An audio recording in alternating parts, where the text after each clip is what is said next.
Hi there. How you doing? Another Sunday here at Hewlett Studio. We're just going to keep doing these Ask the Architects. People can fire in questions throughout the month, and then we will try and get back to you. You loving them, Lorna? Yeah. It's quite hard. We've got obviously to get childcare, so we just taking Luna to the grandparents just now for half an hour. So we can't be on too long, but hopefully we'll answer some of the questions that you guys have been asking us. I'll just fire in straight away. Yeah. So this was from Ingrid on Instagram. Thanks for asking us a question, Ingrid. Lorna, you used to work with her, is that right? Yeah. Nice. So Ingrid says, I would be interested to know how you guys feel are finding doing interior design given your architecture background.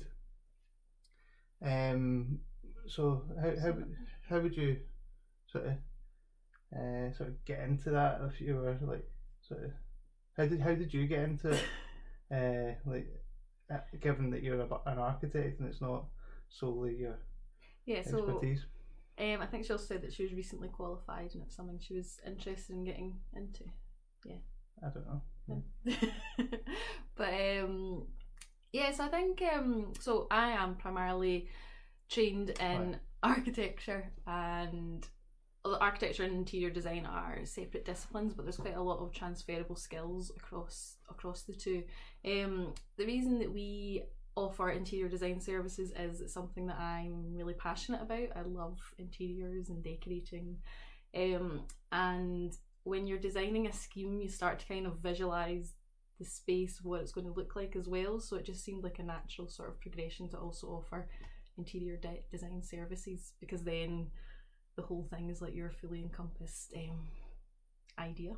So a lot of the skills as well are transferable, like I said, like the actual design process that you would go through, like putting together concepts, creating like a specification, things like that. They're all quite transferable and the same sort of process. We kind of separate it out now, having done a few. So it's like it's a separate service that we offer alongside our architectural services, just so that it kind of helps separate the two. But yeah, I think it's not something that all architects offer, because I think you do have to genuinely enjoy it and like that sort of process. It is a time consuming element. I think it's definitely like what you're quite passionate about it, you know. You enjoy doing it in your own house, and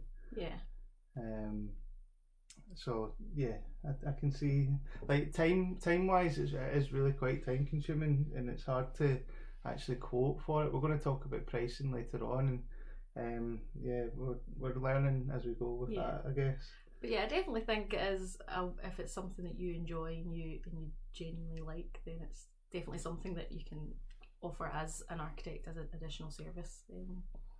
Watching a lot of YouTube videos as well. Yeah. To get inspiration, but it's definitely rewarding being able to see a design fully how you imagine it in your head kind of come together. So yeah, rewarding. Fair enough. Yeah, hopefully that helps. Right, okay, well I was just going to go through our pricing document. So a lot of our customers are wanting to know what the price of the overall project is going to be right from the start, and that is incredibly difficult because obviously there's design features that you can add and take away, and the detail and spec and the availability of builders and yeah, I suppose I mean it's an understandable question. Everyone wants to know how much is an extension. I mean, we're thinking about our own one, and that was the first question that Neil asked me. So I do all the customer questions myself. So yeah, so it definitely is a hard one, and I think we found that a lot of the first inquiry is how much will that cost. But I suppose a good way of understanding how it could be so different would be, say you have client A and client B that are both doing a 5x4 rear extension.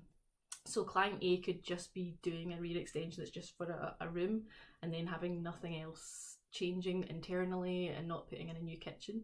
whereas client B could be doing the same 4x5 rear extension, but they could also be doing some major internal alterations, creating like a big open plan layout, knocking a big part of their rear wall down, putting in a new kitchen, new bathroom, a new utility. So all those sort of elements will stack up to the cost. So that's, you can see how those two would be dramatically different in cost. So that's why I suppose the key thing of finding out as much information as possible at that initial stage, so that when you give that to your architect, they can kind of calculate all these sort of costs to give you a general kind of draft idea, well, not a guide of what the cost will be. But yeah, like Neil says, things like, say you're going to put in a big huge skylight or big bifold doors, they're all going to add up to the cost, whereas you can maybe have no roof lights that will be a lot cheaper. So that's why the question of how much will this extension cost is so difficult, because there's so many variables. Also, even when we give a guide, we do heavily caveat it, because it can also depend on the contractors that you get to price it, depending on their pricing process, how much profit they put in, how available they are, how busy they are, materials and costs like that as well. I suppose COVID has definitely had an impact on pricing as well. So yeah, those sort of things are hard, but we will try our hardest to get your brief exactly how you want it and give you an estimation, so it helps you decide, well, is that with our budget, or do we have to really kind of dramatically change what we're thinking of doing? So yeah, like obviously we're going to design to your budget. If you're upfront enough to say to Lorna, this is what we're thinking, then of course Lorna won't add in things that are whopping to the budget. So it's all a balancing act, really, isn't it? But we feel it's better to try and be upfront and show what the prices are roughly, ballpark. Obviously we can work on it with the customer, but so we've made this document, pricing document. That's for our fees as well. That's a big question people ask as well, what our fee is. Yeah, and of course, like, people might say, are you not worried about other architects known? Obviously that is a worry, but we want to be known for our quality, and if we're giving you a price up front, like, it's not guaranteed that this will be your price, but it's sort of roughly to give you an idea of what it's going to be like. So I'll show you this document. So basically, we can download this on our website. It's hulletstudio.co.uk/pricing, and we've given examples of the various jobs that we get involved with. That construction budget there should actually say including VAT or excluding VAT. What? Including, no, excluding VAT, yeah, because you would plus VAT. Right, aye. So you would need to think about VAT on the top of that. We've said allow for 7 months from commissioning an architect to receiving planning and building standards, but could be. Yeah, I think this is just to kind of give people, even if they don't go with us, it's just to give people an idea of where to start, because a lot of people just don't know how much things are going to cost. So for example, just based on our experience, this is roughly what the cost of a 2-story extension. I mean, it will obviously depend on what size and things like that, but just to give people a ballpark figure, and then also sort of where our fees are as well, just so people can then include that into their costing. I think because we were finding some people contacting us and then expecting it to just be like £100 or £200 or something like that, and then just to try and be realistic, and to so people know from the outset, well, is it something that they want to speak to us about or not? Yeah.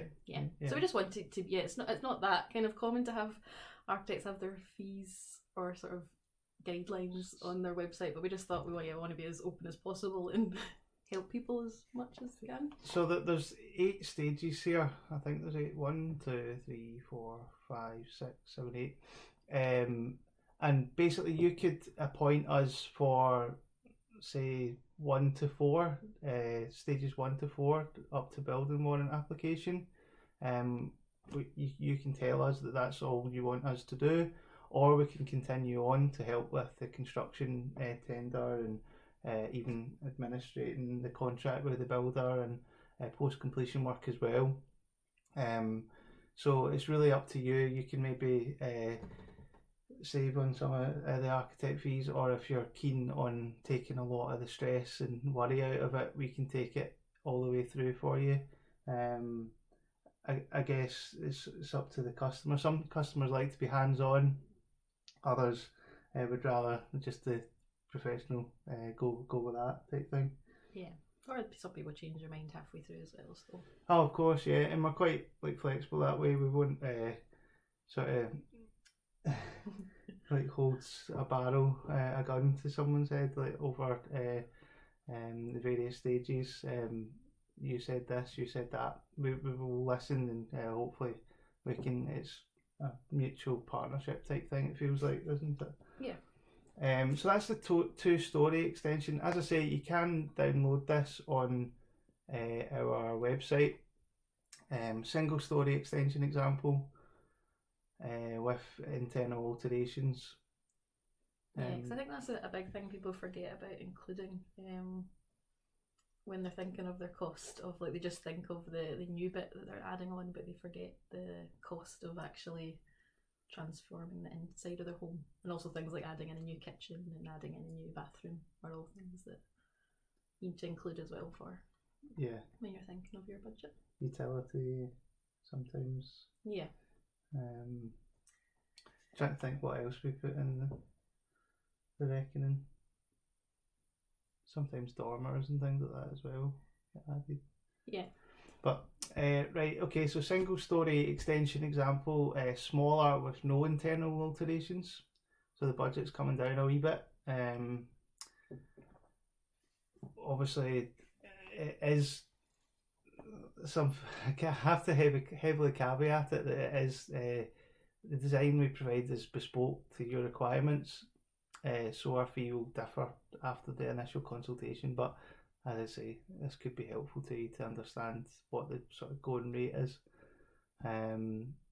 Full house renovation example, as you can see there, that's quite a margin there, in between 45k potentially. Really depends on your spec. Our fees there as well.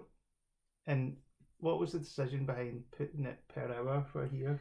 Yeah, well, suppose we cheap. I suppose pricing is something that we have. Do you want to put it back to the? To what? Just our faces. What? Our faces. So no. She likes to see our face. It's just concerning. I don't know. Yeah, so with the pricing is something I think that we have dramatically a big learning curve since we started. The start we underpriced quite a lot, and it's just a thing that you learn when you go and you start to see how many hours you spend on different stages and then adjust it accordingly.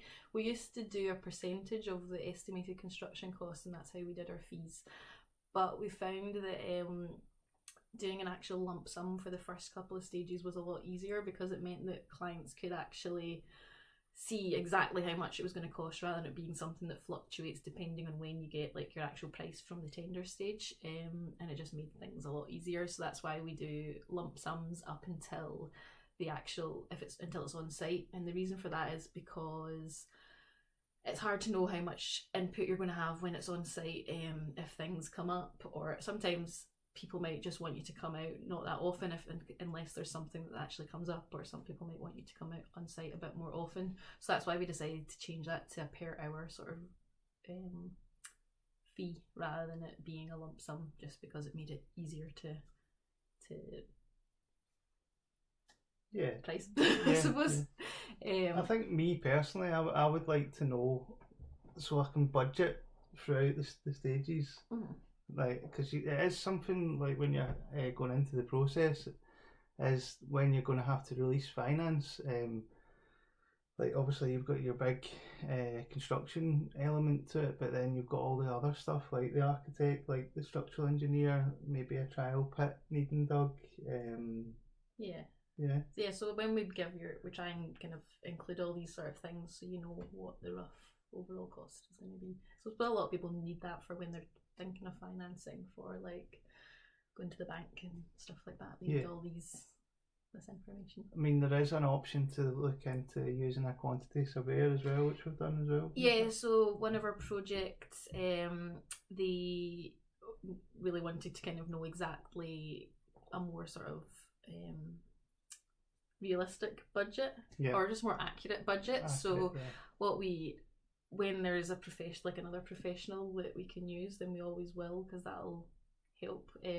So this one, we had the planning drawings and they wanted to just check if they would be able to afford that, and so then they appointed a QS, which is a quantity surveyor, who then will go through the whole thing and break down each single thing, like how much plasterboard are you going to need, how much is a Velux window, how much. So they really kind of break it down and gives you a much more accurate idea of cost. So what we can give you is like a guide, and then if you want like a really succinct sort of buy, then you get someone who has then obviously trained in that.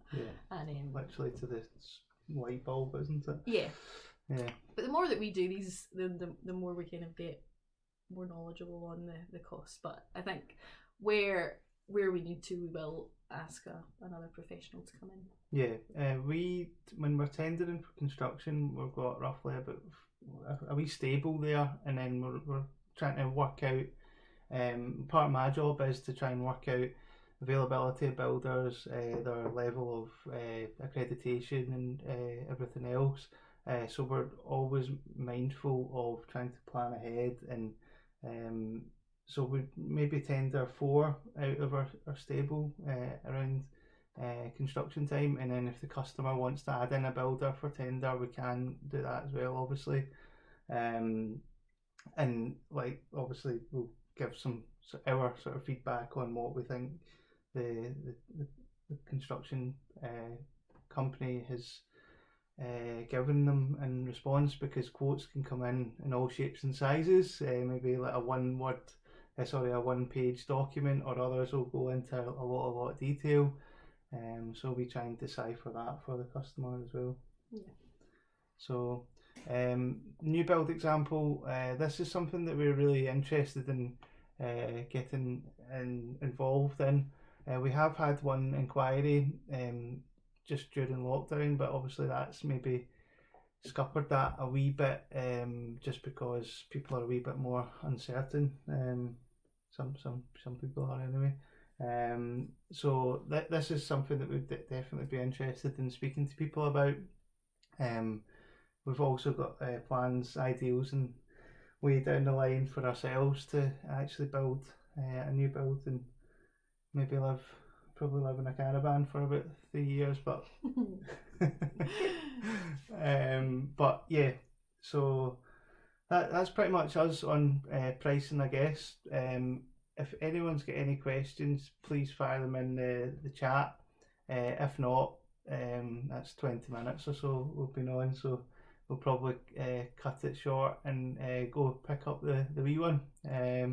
I really appreciate the people that have been watching. We can see the viewers throughout, so it's been up and down. I think the last one got like nearly 100 viewers so far, so that's quite cool, like retrospectively.